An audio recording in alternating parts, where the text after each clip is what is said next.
1.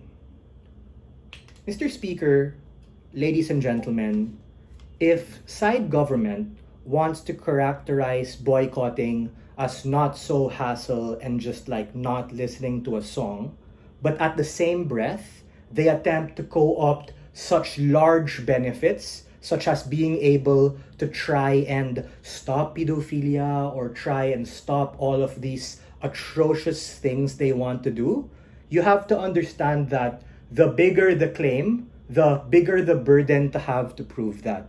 That is to say, closing opposition here, we're not taking a crazy burden of having to say we should change the world and we want to get all of these things. If opening wanted to do that, like our opening, then they can try and do that. But we set a fair bar to be able to say, that is to say that you as a fan, no matter how much they want to characterize them to be radical, etc., is exactly the point in which they shouldn't all necessarily have to be forced into this decision they have to make.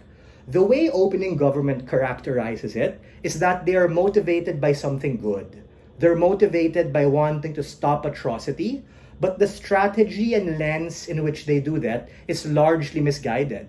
For the reasons that closing government actually mentions, which like low-key knives them, because closing government says it's kind of chill just to not listen to the song and it's not that difficult, it's kind of proportional. So if government pushback to my partner is going to be, well, Joseph, we're not saying everybody has to like be emotionally charged to respond or boycott in a particular way. The same way, Joseph, you're saying people exist on a spectrum of emotion, and the boycott can also be proportional to that. We think the problem with boycotting, like what I mentioned in my POI, is that the nature of boycotting is often angry, speculative, and trying to seek revenge. What this does is, it emotionally charges people the same way when we look at social media about, oh, this white girl, she was boycotting Starbucks, oh my gosh, Starbucks is complicit in Ukraine, and you start like doom scrolling and having a confirmation bias in order to be able to find and seek the truth of what's happening.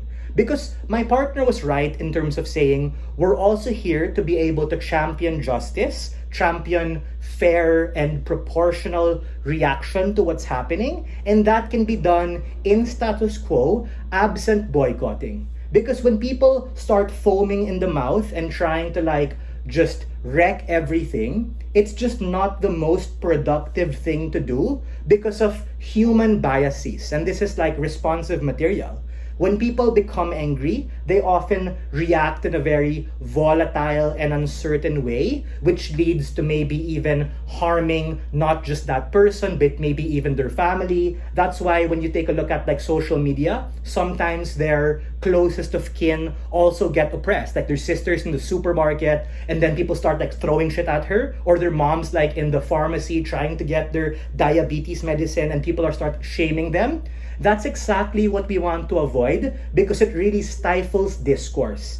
It really stifles the discussion, and the fatal flaw of government bench is that they assume a couple of things.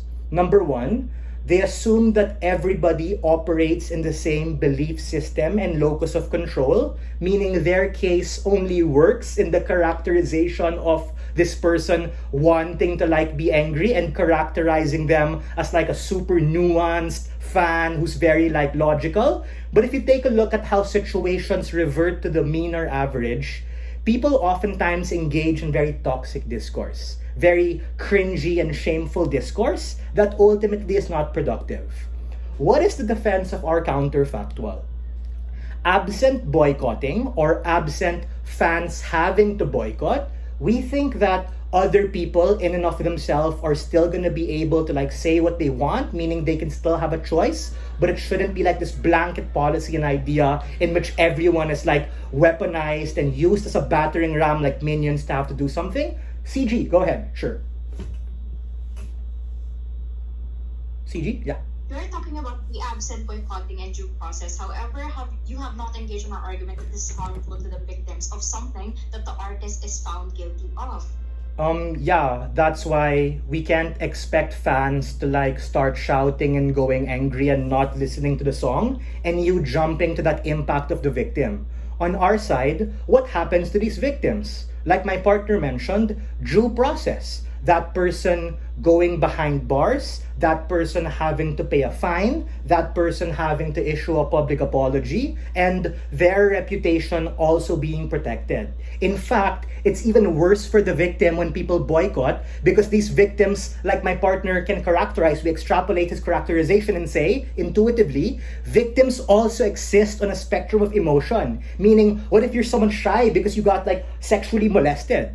And then you now have people trying to like stalk you. Oh, who are you? We're here to help you. Fuck this guy. He's bad. Na na na na na. Imagine the amount of trauma that these people have to live through when every bit of their life, because of boycotting, becomes so sensationalized, and all of the harms that we think apply in the status quo also apply to them. So that's your answer. That is the reason why, even if we agree with you and we care about the victim, we think that the process should prevail and these fans should not try to be judge, jury, and executioner at the point in which they make that decision of boycotting, which is often at a very emotional one.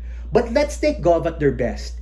Even if they say that these different fans can react proportionally, which by the way they didn't, and that these fans are also capable of being logical and should be allowed to like hold them accountable, we think what that does at best, it creates an illusion of effectiveness. And that's exactly what fuels like social justice warriors or people who are like, yeah, I went to a rally, I wore this pink shirt, I raised this banner. That's all.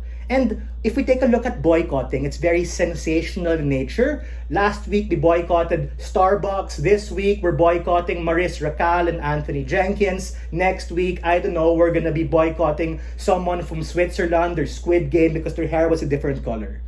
What we proved to you from closing opposition was a very reasonable burden in terms of why this blanket policy shouldn't apply to all kinds of fans, especially it's an actor motion. And there are certain harms in terms of doing so when we challenge the lens of boycotting and tie it back to letting the criminal justice system doing this thing without the noise that you have. We are very proud to oppose.